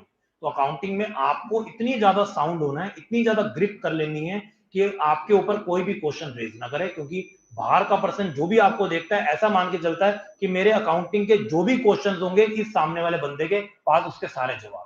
वहां पर हम ऐसे वैसे आंसर देंगे तो बात में दम नहीं लगेगा, मजा नहीं। तो हर चीज के पीछे रीजनिंग होगी, लॉजिक्स होंगे, क्या हुआ क्या नहीं हुआ, स्टोरीज होंगी, प्रैक्टिकल सिनेरियोज होंगे, क्या गलत हो रहा था जिसके बाद ये लॉ लाए। तो बड़ा ही इंटरेक्टिव डिस्कशन बेस्ड यहाँ पर हमारे क्लासेस होने वाली है। वो वाले टाइम को छोड़ दो जहां पर स्क्रीन में क्वेश्चन आएगा और सॉल्व करना शुरू कर देंगे और बच्चे कॉपी करेंगे, ऐसा सिनेरियो भूल जाओ। यहाँ पर डिस्कशन मोड में चीजें चलेंगी, केस स्टडी बेस्ड भी क्वेश्चन आने वाले हैं। केस स्टडी के लिए we have to be open minded, we can not say कि बुक में 25 क्वेश्चन है तो 25 में से आ जाएगा, फिर तो हम अपने आप को बहुत हद तक रिस्ट्रिक्ट कर रहे हैं। हमारी कमांड होनी चाहिए लॉ में, प्रोविजन में, अकाउंटिंग स्टैंडर्ड में, फिर क्वेश्चन 25वां आए या 250वां आए, हमें क्वेश्चन का आंसर आता हो। Are you getting my point, yes और नो?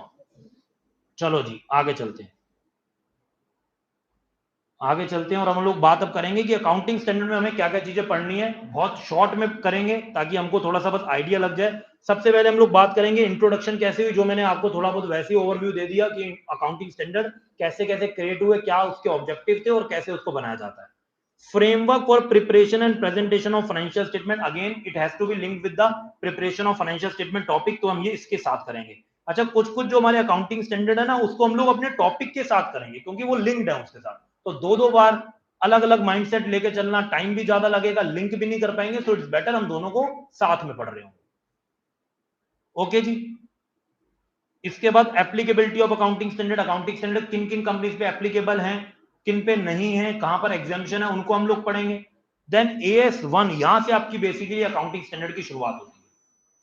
AS1 जो की बातें करता है डिस्क्लोजर ऑफ अकाउंटिंग पॉलिसीज की, आपको अकाउंटिंग पॉलिसीज को डिस्क्लोज करना है।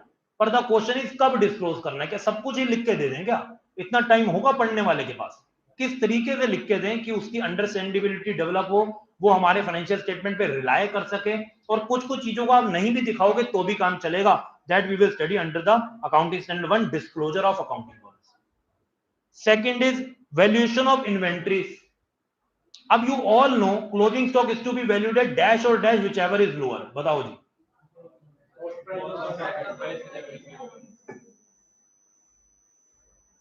Closing stock is valued at cost और मार्केट प्राइस या NRV whichever is lower. Okay, ये हमें पता है और ऐसे हमने क्वेश्चंस भी करे हुए हैं। अगर हम फाइनल अकाउंट की बात करें तो पहली एडजस्टमेंट ही क्लोजिंग स्टॉक की होती थी, यस और नो? तो हमको जिंदगी कैसे जीनी है वो तो पता चल गया, पर इसके बारे में लिखा कहां हुआ है? Answer is accounting standard 2।